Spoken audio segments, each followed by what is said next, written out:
Welcome to NieuwRechts, or for our English listeners, NieuwRight. My name is Daniel de Liever, and today we're going to talk about the political situation in Italy. To discuss this important topic, I'm going to talk today, and I hope I pronounced your name correctly, Stefano Cavedagna. I hope I pronounced Cavedagna. okay. Almost. Thank you, and thank you for being here. And let me start off with an invitation. It's a pleasure for me. Great to hear. And let me start off with a short introduction for those that don't know you. You are a member of the European Parliament for Fratelli d'Italia, and that's the current party of Prime Minister Giorgia Meloni that people will be familiar with. And you're also the chair of the delegation to the EU-Chile Joint Parliamentary Committee. So it will be interesting to talk today about politics, both on the European level, but also about Italy. But before we get into that, maybe you can share a little bit about your background for our listeners. Yeah, thank you so much for the invitation. It's a pleasure to be here with some NieuwRight friends. And I am also a member of the ENVI committee and HIMCO committee. ENVI is the environment, is a anagram of environment. So all the things that concern about environment, safety, food safety, for example, emission trading systems for the cars, for the planes, for the factories, for example, for the productive factories, and also the HIMCO committee, that is the internal market committee. All the things that are about the labelization, for example, of the products, the protection of the customers, and the AI, the artificial intelligence, and all the digital service acts, for example, or the market about for example, the social media, the regulation on the social media.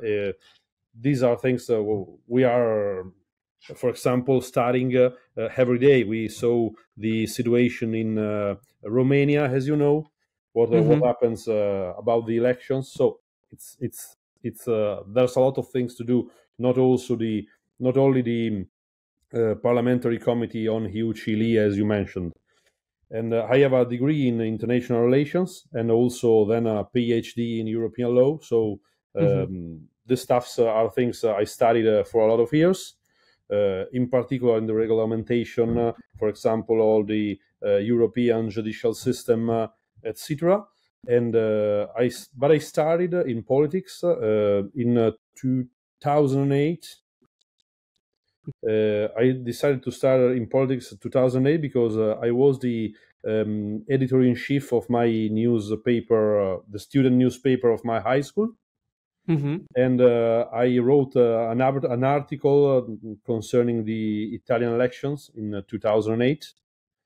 And I wrote something about the communism in Italy. Yeah, in particular, I wrote down it's absurd that we have three parties called communism parties, because we had three parties. The first one is the new Communist Party. The second one is the latest Communist Party, and the third one is the Communist for the Workers. So in 2008, we had three communist parties in Italy. And I wrote down in that article that it's absurd for us to think to have already communism in Italy, and in the whole Eastern Europe is banned. It's actually banned communism.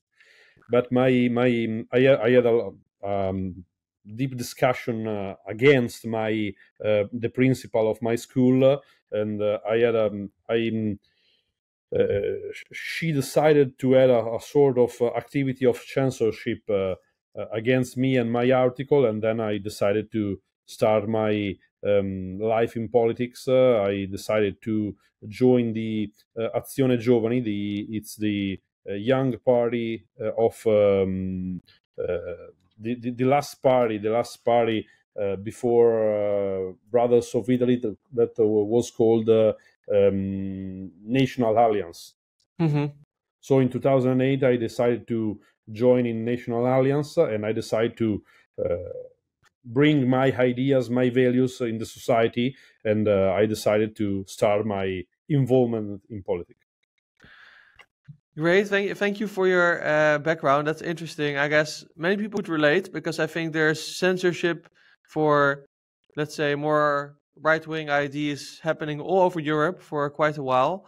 So I think that's also part of the reason why, for example, we as NieuwRechts, we exist. We are fully independent because we also, as a company, a news outlet, we also wanted to actually make sure that these kind of ideas can be spread openly. So that's interesting. You just recently joined the European Parliament after the latest elections.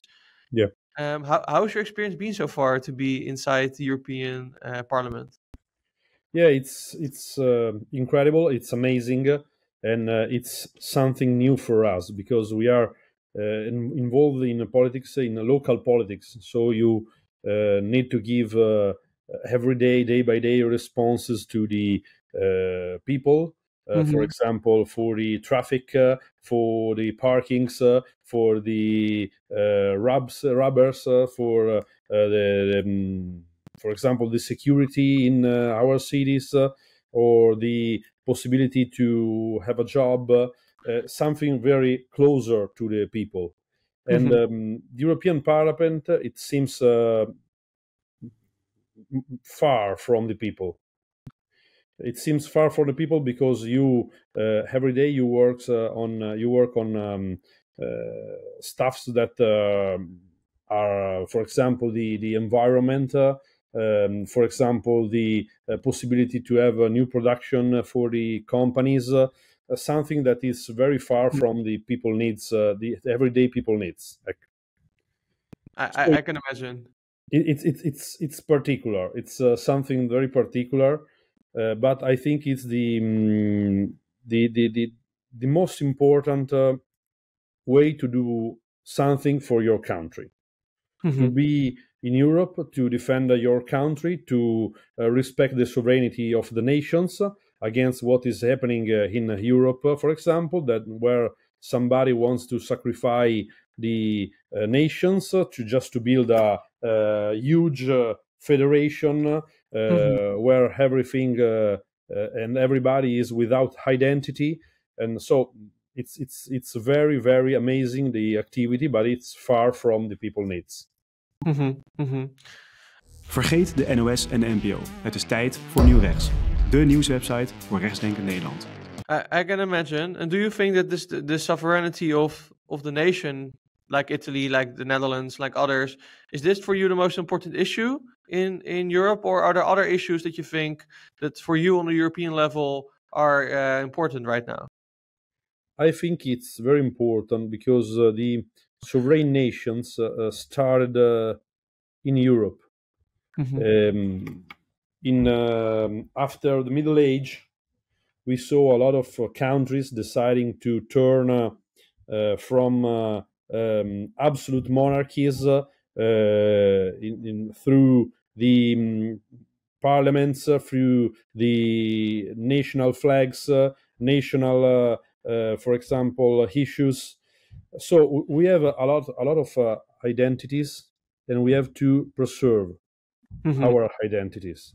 And this is something typical European, because, for example, if you go in South Africa, you have 22, I think, different languages, and for example, Conti, you have in South America, in South America in particular, in Brazil, you have 4 or 5 different languages in this country. There are a lot of religions, different religions, and also different I can say racial origins.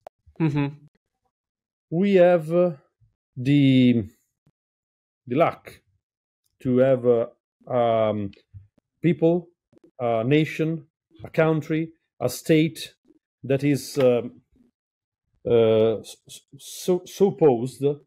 imposed on our tradition, our identity. So I think we need to defend our sovereignty, defend our identity in a world that is going through another direction. Mm-hmm. I agree that we would need to defend that. I guess a lot of skepticism for a lot of people is that even though we see more right-wing parties, for example, in ECR, where you're a part of, but also in other fractions, that we still see a lot of the same agenda when it comes to immigration happening. We see still a lot happening with, for example, climate policy.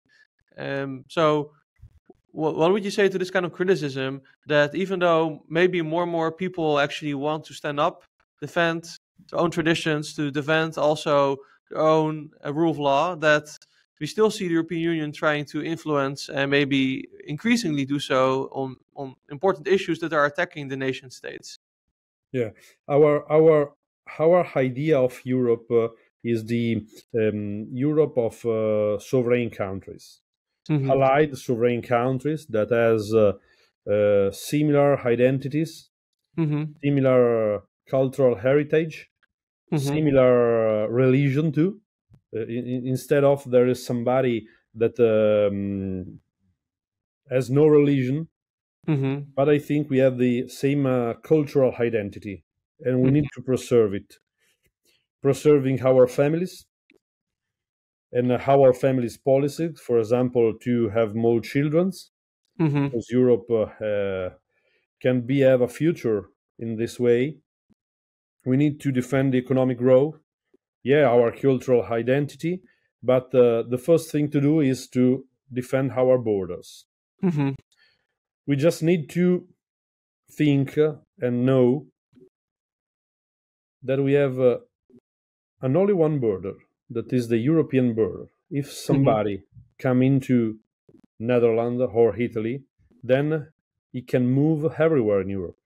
Yes. So you need to preserve your borders, your continental borders. For example, Italy is the reference point of the European right in this moment, I think. In particular, because our idea to stop migration is the new idea of the Europe. For example, to make some agreement with the frontiers country, for example, in the Mediterranean Sea, because this is not a real border. The sea is not a real border. It's a sort of blob border. It's important to discover the idea that you can defend your border through the stipulation of some agreements with the other country of the North Africa. This is the only way to avoid illegal migration, and this is also the only one way to avoid the death in the sea. Because only people can have the international humanitarian protection, can leave, can depart, and the other must stop in the country of origin. I think, for example, what Italy is doing with Albania is is indeed very interesting. Of course, you are in European politics. We see that the European Court of Justice, of course, is to say mildly, they're not so much in favor so far of the policy of Italy. What do you think about this situation that we see now, where Italy on the national level wants to, especially because it has so much illegal immigration coming in compared to, let's say, countries like the Netherlands, that it really tries to make hurry with this, but it seems like the European political level is trying to at least slow it down or frustrate it completely. Yeah, I think the agreement with Albania between Italy and Albania, firstly, this is a national agreement. The agreements with Libya, with Tunisia are European agreements made by European Commission. The one with the Albania is a national agreement, and is an agreement not only to stop the illegal migration, but is an agreement for repatriation.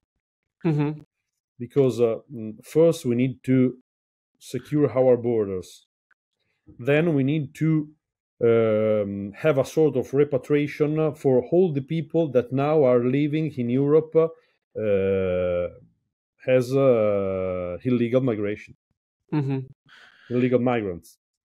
So first step is to stop the coming in and the departure of the illegal migration. The second step to do is to have a sort of repatriation for all the people. In Italy are almost 500,000 people, a lot of people.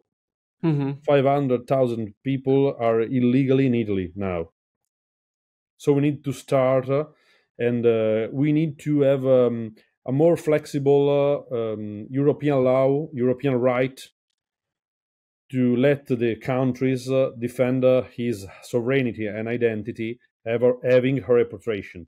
Because, for example, some European parliaments some members of the European Parliament decided to have an interrogation to the European Commission against this agreement from between Italy and Albania. I do think it would definitely help. You also see on right-wing politicians and experts talking about the fact that maybe we need to think about the treaties we have, for example, the UN Asylum Treaty. Of course, we also have this implicitly in the European Treaty. It would be much easier for nation states to have their own rule of law and their own sovereignty over their immigration policy if we would actually get out of these treaties. What do you think about this proposition? I think that we need to review the internal agreements on asylum, because, for example, for a lot of years, Italy was the first country of arrival, and is written in the Dublin the Third, the agreement Dublin the Third. The first country of arrival must do the practices for asylum, and this bring Italy to be the first country of arrival with more than 5,100 illegal migrants. So I think we need to review this agreement.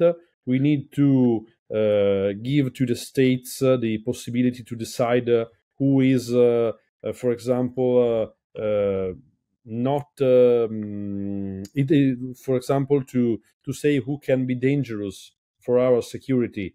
We need a lot. We saw a lot of people coming from terrorism and Islamic minorities, for example. So I think it's a matter of national security. I think that national security is stronger than all the asylum practices, for example. Fair enough. That's I guess we agree on that. I would say if you turn a little bit more only also to the national politics of Italy, you see that even on the national level, that you see that a lot of Italian judges, even the Supreme Court of Italy, is kind of trying to frustrate the same policy, right? So even on a national level, the legal system is trying to already they send back boats of migrants from Albania to Italy. They are trying. I saw this case where they tried to make sure that an Egyptian illegal immigrant was not sent back to Egypt because it was not safe, even though on a political level, Italy sees Egypt as a safe country.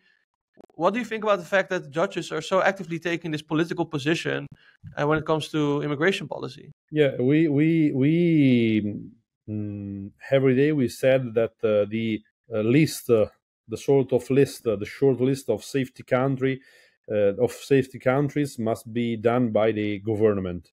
And some days ago, our Supreme Court made a sentence that give reason to us.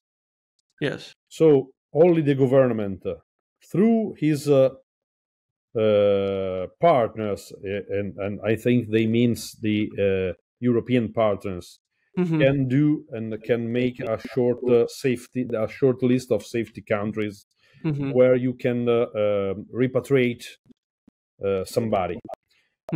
I think the European Union will, I think the European Commission will do a short list of safety and unsafety countries closer to Europe. We need it because if for an Italian it's important to say that Albania is a safety country because everybody goes there to the vacation, for example, so it cannot be unsafety for somebody that has a repatriation. So I think we need European approach also on the list of safety and unsafety countries. Okay, let's hope that something changes there. Last few things I want to talk about. First of all, is we see that Meloni, of course, your party leader and the Prime Minister of Italy, she gained a lot of popularity and success. I guess more than other, what people would call it, right-wing populist leaders. We see in other countries it's quite hard for leaders to actually get into the position that Meloni has. So what do you think is the secret to her popularity and the fact that she's actually able to rule in a way that other, let's say, Le Pen in France, or we have Geert Wilders in the Netherlands, like other leaders are not able to? I think we are able to govern strongly because we are simply doing what we promised. We promised more safety for the Italians, and we are enrolling a lot of new members of the police, for example, or if you know our second army, the so-called Carabinieri. For example, yesterday we went to everywhere in every city of Italy. Yesterday we decided to have a visit to the local presence of the police, and just to giving him the idea we are with them. We are with them, and we are doing a lot for them. Some new rules, some new enrollment. And we are bringing more safety for the Italians. So we promise more safety, and we are doing it. We are promising to stop illegal migration, and we are doing it instead of there is some courts that does not agree. But it's not a matter now. We promise to have more working positions, for example, for our young, for our people. And from the September of the 2022, when we started our government, we had now almost 1 million more workers. 1 million. It's a lot. For sure. So we are simply doing what we promised to the people.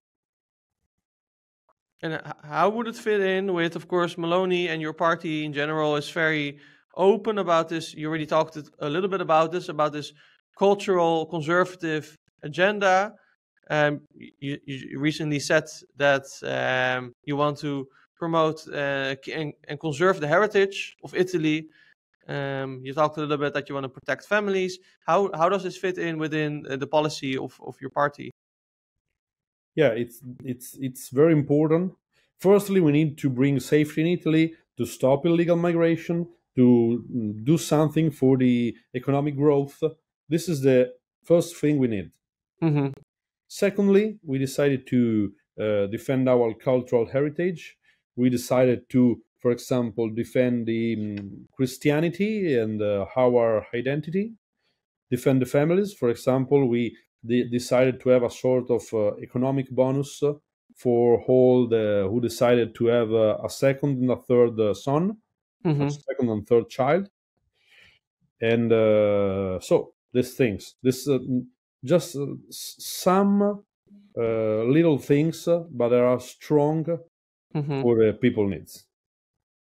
And when you mention, for example, Christianity, like for example, Netherlands, of course, we are also originally Christian country, but it's like very secular nowadays. And I think a lot of, let's say, Western European countries are very secular. Yeah, when I say Christianity, I mean